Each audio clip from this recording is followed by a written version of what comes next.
Welcome to PastCast Weekly, week ending 18th January 2026.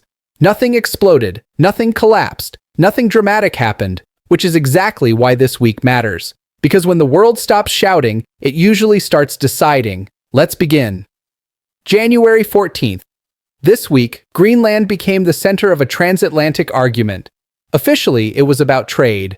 Unofficially, it was about the Arctic. The United States hinted at tariffs. Europe responded with meetings, statements, and concern. Denmark said Greenland is not for sale. Greenland reminded everyone it wants independence. Markets reacted instantly. Because when tariffs appear, everyone knows this isn't about geography, it's about positioning. In 2026, maps don't change with invasions. They change with spreadsheets. January 15th. Davos hadn't officially opened yet, but everyone was already talking like it had. Leaders were arriving, security was tightening, panels were being previewed as historic.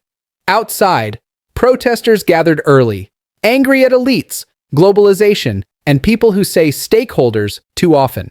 Everyone agreed the world is at a turning point. Nobody agreed on where it's turning. Davos used to sell confidence. Now it sells reassurance. January 16th. No big war headlines this week, which is the headline. In Ukraine, no breakthroughs, no collapses, just steady pressure, steady losses, steady fatigue. In the Red Sea, no major attacks, but shipping insurers quietly raised premiums. Routes were adjusted before politicians spoke. When wars become routine, they stop scaring the public and start scaring accountants. On January 16th, the United States carried out a targeted military strike in Syria. No press conference, no dramatic speech, just a short statement from U.S. Central Command.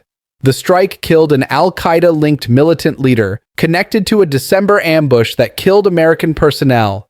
This was not a new war, not an attack on the Syrian government, not a regional escalation. It was a reminder. The U.S. is still there, still watching, still willing to act, quietly. In 2026, power doesn't announce itself. It shows up, finishes the job, and leaves before the cameras arrive. January 18th. By the end of the week, global markets felt uneasy, not panicking, not celebrating, hovering. China released data showing stability. Investors nodded politely and waited. Tariffs, wars, elections, geopolitics. Too many signals, not enough clarity. Markets don't fear bad news, they fear unclear news. So that was the week. No war started, no systems collapsed, no leaders screamed.